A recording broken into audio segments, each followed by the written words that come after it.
morning, everyone. Do we have any gamers in the audience today?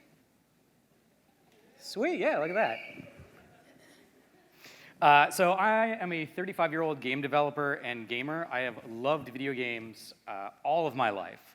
And at this point, you may be asking yourself, is that a young Paul Rudd on the right? And the answer is yes. So this is me. This is me and my little sis, who's right over there, in the Philippines in the mid-'80s. So our dad was in the Navy, and that meant that we were stationed in the Philippines for a majority of our younger years. And this is when I was first introduced to video games. Our dad bought us a ColecoVision. This thing was awesome. It had Donkey Kong. It's got those crazy telephone controllers. It was really cool. I'd never seen anything like it, and I was instantly captivated. Now, this is the point I'm going to stop and let you all know that I'm a huge introvert. I'm never the first person to start a conversation. I hate talking about myself. TEDx talk is sort of like out there. But video games, I was instantly captivated by. And so being in this new world where I didn't really have any friends, this gave me something to dig deep into, and it gave something for my sister and I to play together. But coming back into the States in the late 80s, I was sort of back in the same situation. No friends, new home, new school. I wasn't sure how to connect with people, but thankfully at that time, a little-known Japanese company was releasing this. And this came with this.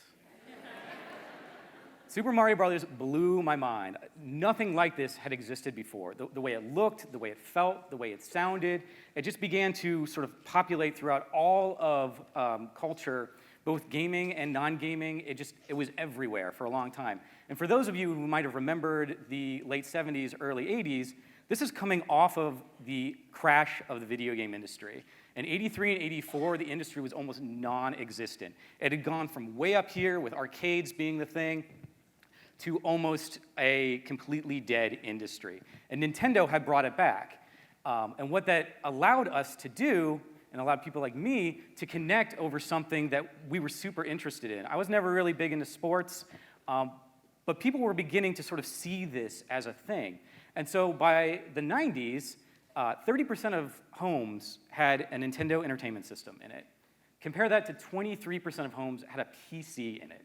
Nintendo was everywhere, and that really allowed us to have schoolyard talks. Remember, back in the late 80s, we didn't have the internet. We didn't have Xbox Live. We didn't have PlayStation Network. So it was all about how could you connect on the schoolyard? How do you beat the next boss? How do you find the secret area?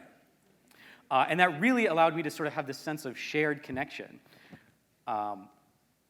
Just to remember, this is the crash.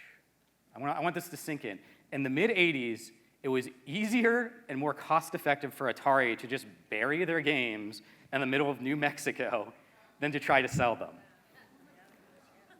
So Nintendo brought that all back and changed everything from here on out. And it changed me. It changed how I connected to people. It changed how I related to people. So why does that matter? Why is a 35-year-old guy who has a healthcare background, who loves video games, talking to you today? Well, for one, the entertainment industry is huge. So you may have heard of Star Wars, came out last year, kind of a big deal. It was the highest grossing movie product ever, blew records away. When we think of the entertainment industry, we like to think of music and movies predominantly. And so I pulled some numbers out, and these are the global revenues from recorded music, 15 billion, and box office, 40 billion. This is the global gaming industry.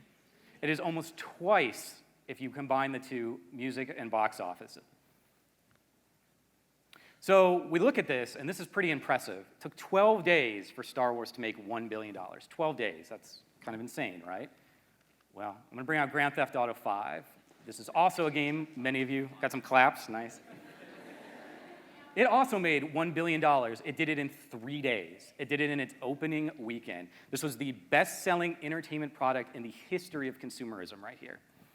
And just because we can't go anywhere without talking about baseball, I just wanted to throw up, Major League Baseball makes $9.5 billion.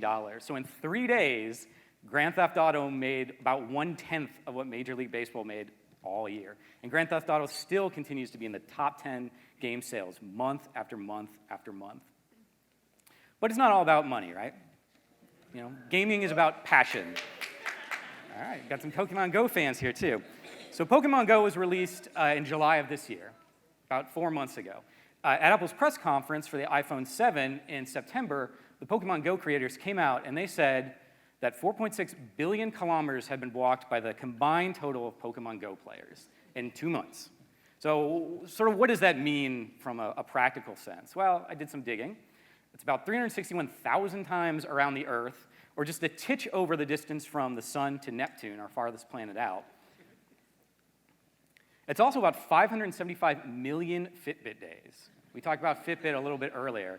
If you look at that in Fitbit years, that's 1.5 million people walking 10,000 steps a day every day for a year. So going back a little bit to my healthcare background, I was curious, what does that translate to in sort of any meaningful way? And I found a 13-year cohort study that showed for those that walk over an hour a day, every day, they see both longer life expectancy and lower medical costs despite living longer. So Pokemon Go is a wellness app, for better or worse, right? And remember I sort of said that I had trouble connecting with people? Well, I hated school, never liked school. I may or may not have just walked out the front door a couple times to just get away, and I hated reading. So I decided just for fun, I pulled out 3 of my favorite games. This is Final Fantasy II, Chrono Trigger, which is my all-time favorite game, and Final Fantasy VII. And I pulled out what are the word counts on these. So these games existed before there were voiceovers. It was all reading. And that's the number of words that are in these games. This is the number of pages that are in these games. So Final Fantasy II came out when I was 10, 14, and 16. So at 14 and 16, I was reading legitimate novels, and I was reading them over and over again. I just wasn't reading them, I was sort of playing them. That's how I got there. So some of the astute members of our audience might have noticed I'm throwing around a number a lot, the number 35. The reason I'm doing that is because that is the average age of a gamer in the US. So that means that I am more reflective of gaming than these people are. This is an opportunity, I think, for us to sort of revitalize and change how we're thinking of gaming. And it's an opportunity for us to be involved in a gigantic industry that is only growing with the addition of esports and virtual reality and streaming. It is also the chance for us to grow a community that already exists here in Columbus that's over 1,000 active members in Central Ohio alone.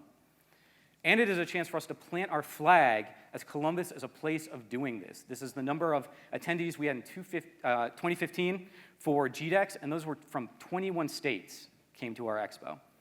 And we have the potential to change people's lives. But this opportunity is not going to last forever. Just like any opportunity, it's limited. And we're starting to see that some of our neighbors are beginning to take advantage of this. They're starting to court our students. They're trying to grab our game developers. And a lot of our talent is leaving to go to states and cities that are already involved in this. Austin, Texas is a great example where 10 years ago, it was beginning to see the start of a game industry. It is now the 4th largest city in terms of active game studios due to a concerted effort by city and state officials. But I want to take a second and just leave you with a final thought. So let's go back just a little bit, maybe more so for some than others, and just think about what is happening at this time. This is a time where only troublemaking teenagers were listening to this thing called rock and roll. It was also a time where only a few people had the vision to just think a little bit outside the box, to stand at the shore, look over the horizon, and realize how powerful rock and roll music was going to be. We are in another one of those times. Thank you all for coming, and have fun.